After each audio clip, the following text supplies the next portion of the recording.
Sir, तुम्ही सांगलीचे खासदार झालात, परंतु या सांगलीचे खासदार होण्यामागे खरं तर सांगली पॅटर्न जे आहे ते संपूर्ण महाराष्ट्राने अनुभवलेलं होतं। तुम्ही काँग्रेसकडनं बंडखोरी करत संपूर्ण निवडणूक लढलात आणि त्यानंतर तुम्ही खरं तर अपक्ष म्हणून निवडणूक लढून संसदेत गेलात। आता महाविकास आघाडीमध्ये संपूर्ण जागेंच्या संदर्भातला वाद आहे आणि प्रत्येक पक्ष म्हणतोय की आता सांगली पॅटर्न राबवून आम्ही आमदार होऊ शकतो म्हणून। तुम्हाला काय म्हणायचं, या सगळ्यांना काय तुमचं म्हणणं आहे? लोकसभेला झालं ती एक अतिविशिष्ट परिस्थिती निर्माण झालेली।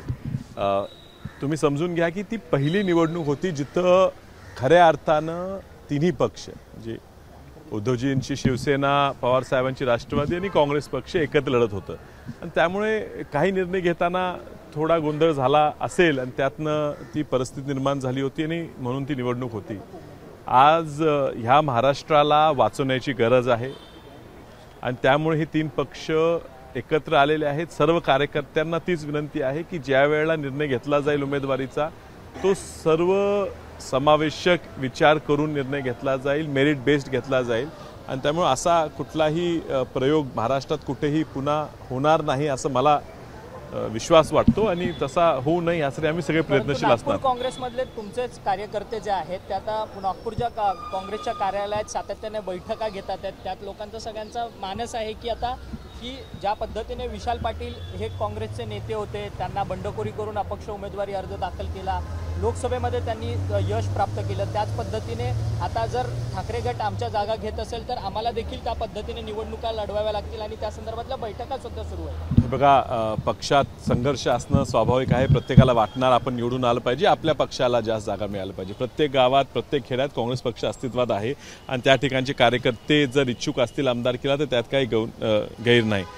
पण हे प्रत्येक कार्यकर्ता समजून घेईल की आता लवकरच ह्या महाराष्ट्रात महाविकास आघाडीचं सरकार पुन्हा येणार आहे आणि प्रत्येक काम करणाऱ्या कार्यकर्त्याला चांगलं काम करायची संधी मिळणार आहे। मग ती आमदार या स्वरूपात असो, इतर राज्य शासनाच्या माध्यमातून असो, भरपूर संध्या मिळणार आहेत। आता हा संघर्षाचा भाग असतो, उमेदवारी मिळवतोपर्यंत आम्ही पाहिला आणि आता काही लोकही पाहतात। एका जागेत महाविकास आघाडीकडे 10 लोक इच्छुक आहेत आणि ही ग्राउंड रियालिटी आहे की काँग्रेस लेड महाविकास आघाडीला लोकांकडून प्रतिसाद चांगला मिळतो म्हणून स्वाभाविक आहे आमच्याकडे इच्छुक उमेदवार जास्त असणं। पण हा जरी नेगोशिएशनचा भाग म्हणून कोण बोलला असेल, मला वाटत नाही की लोक असला कुठलाही निर्णय घेतील। शांतपणे प्रत्येकजण विचार करून पुढे ह्या ठिकाणी पुरोगामी विचाराची लोक पुन्हा सत्तेत येण्यासाठी सगळेजण प्रयत्नशील राहतील। पण सर, आपण जर बघितलं तर सध्या नाना पटोले आणि संजय राऊत यांच्यात काल वाद झाले जागा वाटपावरनं।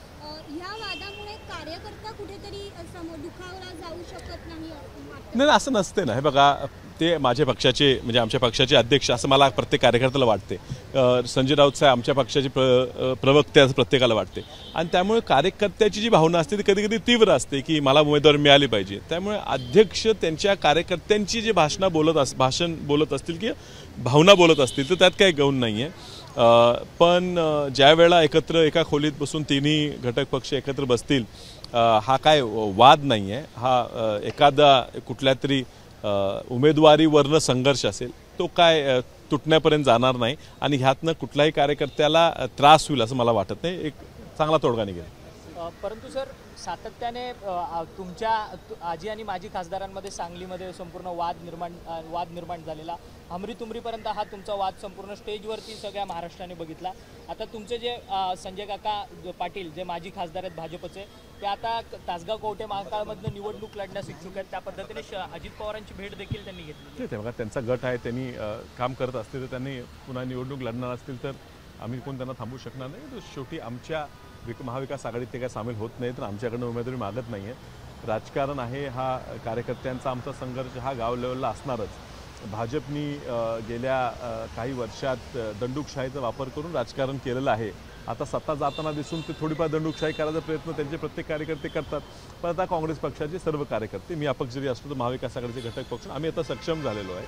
ह्या राज्यात मोठ्या प्रमाणात जो आता भ्रष्टाचार चाललेला आहे त्या दृष्टीनं तुम्ही पुढे जर पाहिलात तर ज्या वेळेला चांगलं सरकार येईल त्यावेळी सगळं मोडून काढलं जाईल। खरं लोकसभेला तुमच्या उमेदवारीला अदृश्य शक्तींचा विरोध होता असं तुम्ही स्वतः म्हटलेलात होता।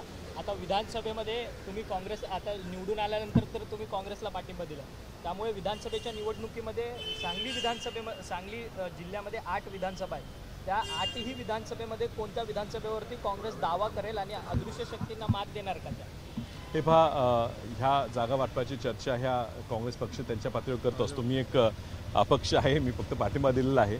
पण महाविकास आघाडीचे जी उमेदवार 8 उभे असतील त्यांचे प्रामाणिकपणे काम करून मला वाटते की सांगली जिल्हा तुम्हाला महाविकास आघाडीच्या वतीनं 8-0 दिसेल. एबीपी माझा, उघडा डोळे बघा नीट.